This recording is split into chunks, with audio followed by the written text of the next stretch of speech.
baju ni. Baju ni pun cantik juga. Aduh, baju raya aku tahun ni biasa je. Dah lah sepasang.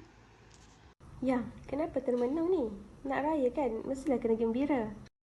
Alah, tahun ni kita beli baju biasa-biasa je. Dah lah sepasang. Kalau tengok baju orang lain, semua cantik-cantik. Tak apalah, sekurang-kurangnya awak ada baju untuk awak pakai. Tahun ni awak raya dengan siapa? Tahun ni ramai. Semua balik kampung dekat Kelantan. Syida?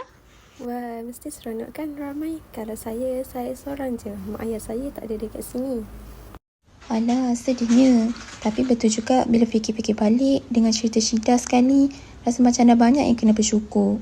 Sebab semua orang kan ada cerita dan kisah masing-masing. Tunjuk atau tak je. Betul tak? Betul tu. Tak semua orang berpeluang macam tu. Kadang kita terlalu tengok apa yang kurang dari diri kita sampai kita lupa nak hargai apa yang Allah bagi kat kita. Baju raya ni boleh biasa, tapi bila keluarga di sisi, waktu raya tu lagi bermakna untuk kita. Syam tu, jom ikut kita balik raya? Boleh ke? Boleh, lagipun Syida kan tak pernah balik raya. Bolehlah buat tambah-tambah pengalaman. Jom. Boleh. Dekat mana? Kat Kelantan. Apa sebenarnya maksud syukur?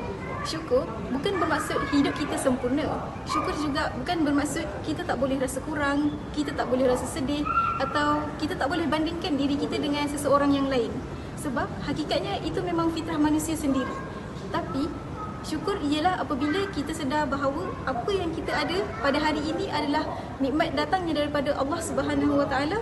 Walaupun nikmat tu kita rasa biasa je. Hari raya sering dikaitkan dengan baju yang cantik, rumah yang besar dan suasana yang meriah. Bila kita lihat orang lain di media sosial, semuanya kita nampak sempurna. Dari situ kita mula rasanya kurang. Kita rasa apa yang kita ada pada hari ini tak cukup. Sedangkan Allah mengingatkan kita di dalam Al-Quran yang berbunyi, A'udzubillahi minasyaitonirrajim, la in syakartum la azidannakum. Sesungguhnya jika kamu bersyukur, nescaya aku akan menambah nikmat itu kepada kamu lagi. Surah Ibrahim ayat 7. Nikmat yang Allah maksudkan di sini bukan hanya harta ataupun pakaian.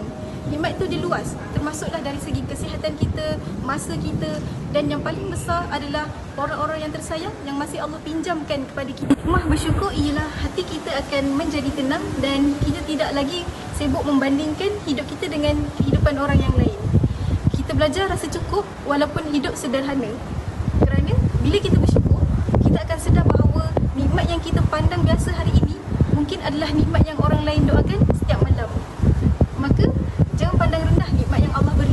Baju raya boleh biasa, suasana boleh biasa. Tetapi selagi masih ada keluarga untuk disalami, masih ada orang tersayang untuk diraikan, itulah nikmat raya yang sebenar. Dan disitulah letaknya makna syukur. Melihat yang biasa sebagai luar biasa kerana ia datang daripada Allah Subhanahu Wa Taala.